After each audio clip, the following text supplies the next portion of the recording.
Olá pessoal, Mário Oliveira mais uma vez aqui, espero que estejam todos bem.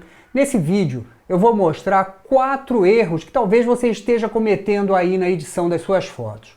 Quando a gente fala em edição de foto, não existem muitas regras, muitas leis que a gente deva obedecer. Mas às vezes fazer alguma coisa ou deixar de fazer outras pode sim fazer com que as suas edições não fiquem tão boas quanto você gostaria.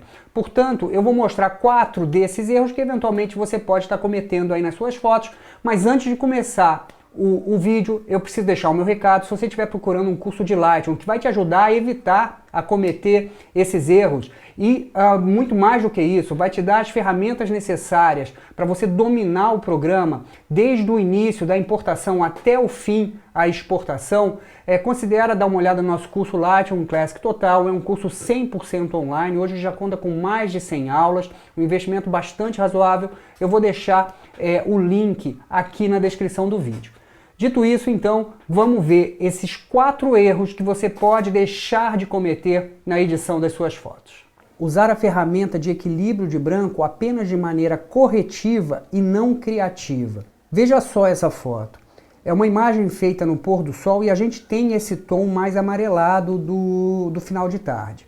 Se eu quiser apenas corrigir o balanço de branco, eu posso vir aqui na ferramenta de equilíbrio de branco, onde a gente tem o original, clicar para abrir o menu suspenso com todos esses presets e, por exemplo, escolher a opção automático. O Lightroom vai fazer o equilíbrio de branco de maneira automática, tentando neutralizar aqueles tons mais quentes do final de tarde. Ou então ainda eu posso pegar o conta-gotas e tentar localizar uma área da foto que seja cinza ou branca originalmente, e eu acho que aqui o barquinho onde os pescadores estão pode ser branco, e eu vou clicar nessa área e a gente tem aí um balão de branco ainda mais neutro, ou seja, todo aquele tom amarelado do final de tarde é eliminado pela ferramenta de equilíbrio de branco. A questão é que, eventualmente, não é isso que eu quero.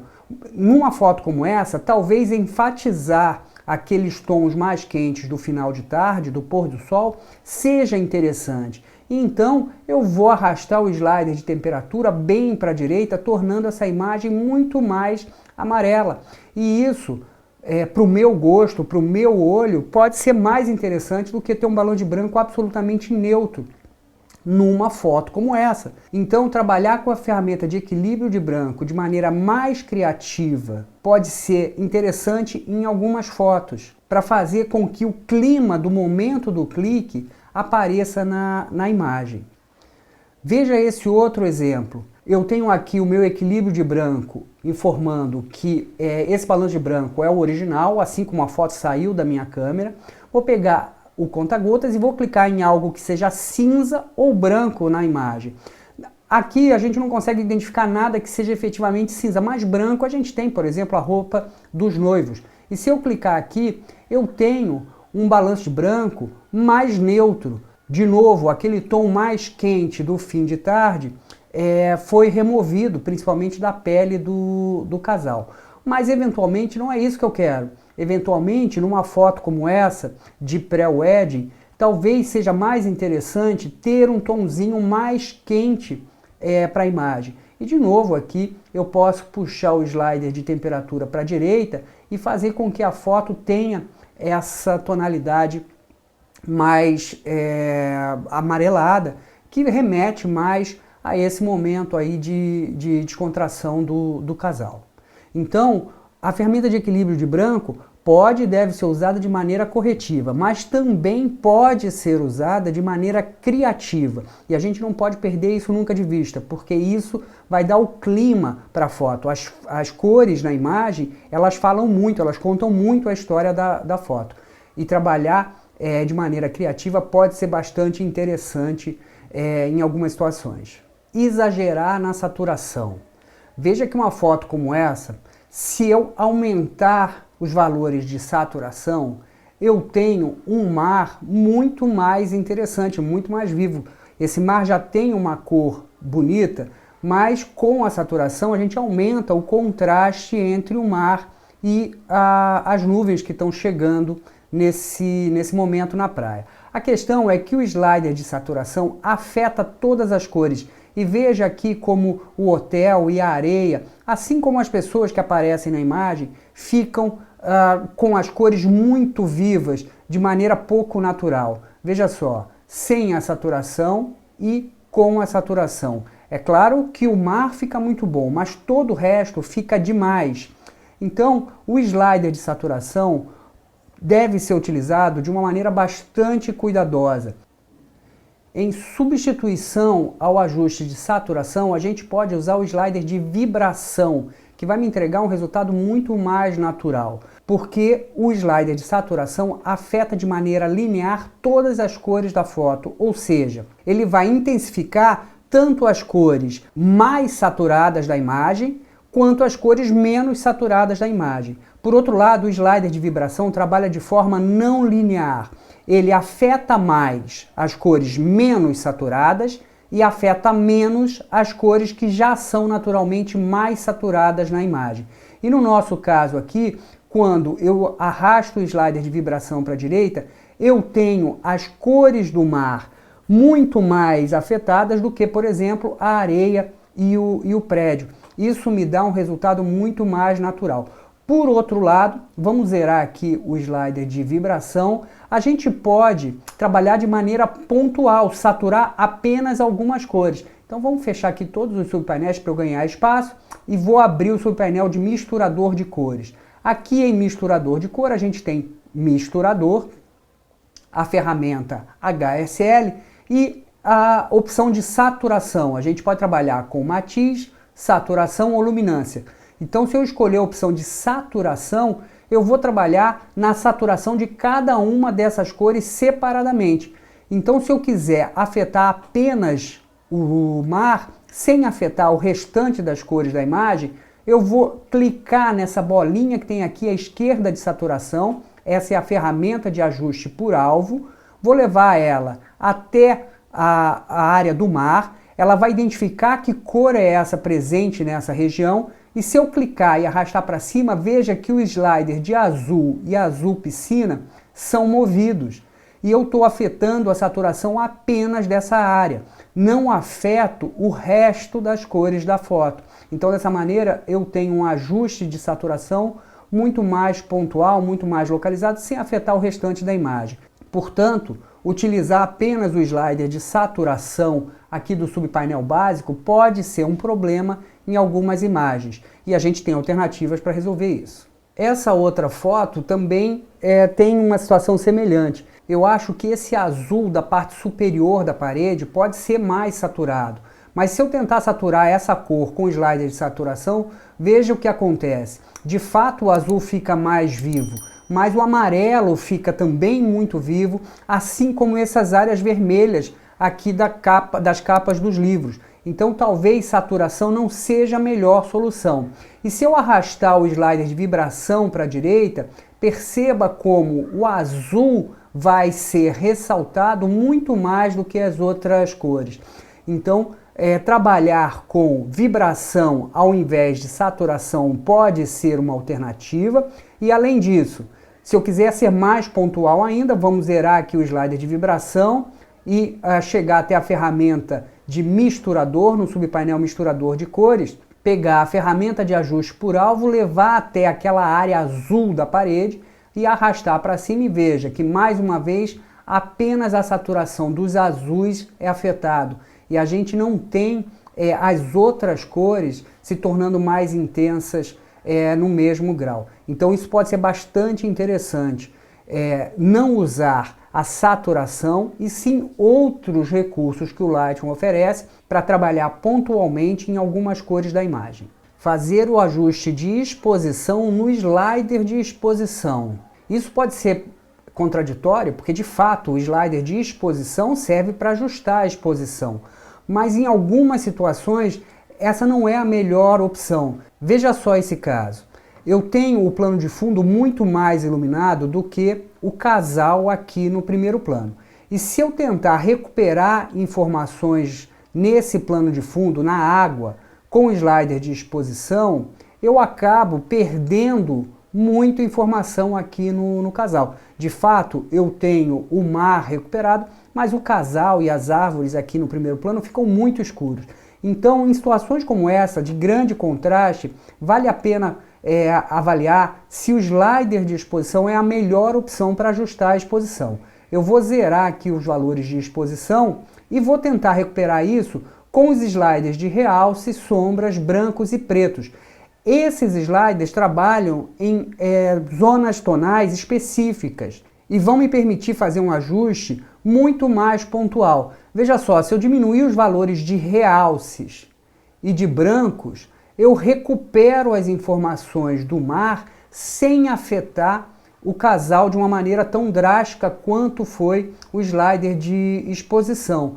Então, pensar na exposição de maneira um pouco mais localizada pode ser interessante, ao invés de simplesmente arrastar o slider de exposição para um lado e para o outro. Veja só essa segunda imagem, a situação é exatamente a mesma. Eu tenho uma cena de muito contraste, o sol nascendo lá no horizonte e esse primeiro plano aqui mais escuro. Se eu quiser mais informação aqui no primeiro plano, arrastando o slider de exposição para a direita, de fato eu tenho a possibilidade de superexpor essa área, mas o céu se perde. Então o slider de exposição talvez não seja a melhor opção aqui nessa imagem também. Vamos zerar os valores de exposição e aqui, olha, trabalhando com sombras e pretos, eu consigo trazer informação para esse primeiro plano sem afetar o céu lá ao fundo, sem perder informações desse céu que está na cena fotografada muito mais clara do que essa área de primeiro plano. Um outro exemplo dessa situação é nessa foto. Eu tenho o plano de fundo muito mais claro do que esse primeiro plano, porque está na sombra da árvore, e se eu quiser mais informação aqui nessa área de grama, arrastando o slider de exposição para a direita, de fato eu tenho um primeiro plano um pouco mais claro, mas eu perco toda a informação aqui do plano de fundo. Então, mais uma vez, uma cena de grande contraste talvez não seja a melhor solução a trabalhar com o slider de exposição. Vou zerar os valores de exposição e aqui de novo, abrindo sombras e pretos, aumentando os valores de sombra e de pretos, eu tenho um ganho de informação nessas áreas mais escuras, sem afetar o segundo plano que já está naturalmente muito mais claro. Não ativar a correção de perfil. Aqui no subpainel correções de lente, a gente tem essa opção ativar correções de perfil. Essa opção remove as distorções causadas pela lente que a gente utilizou para fotografar. E isso é bastante importante, principalmente quando a gente fotografa com lentes grande-angulares, com distâncias focais muito curtas. Esse tipo de lente vai causar uma distorção na periferia do enquadramento. E veja que quando eu habilito essa opção ativar correções de perfil, eu tenho esse arredondamento diminuído na periferia da imagem. Além disso, há também uma diminuição da vinheta causada por essas lentes grande-angulares. Então, esse é um ajuste que eu gosto de fazer em todas as minhas fotos. E como eu falei, ele vai ser mais evidente, mais importante quando a gente fotografa com lentes grande-angulares, como nessa imagem. Veja só, sem o ajuste e com o ajuste.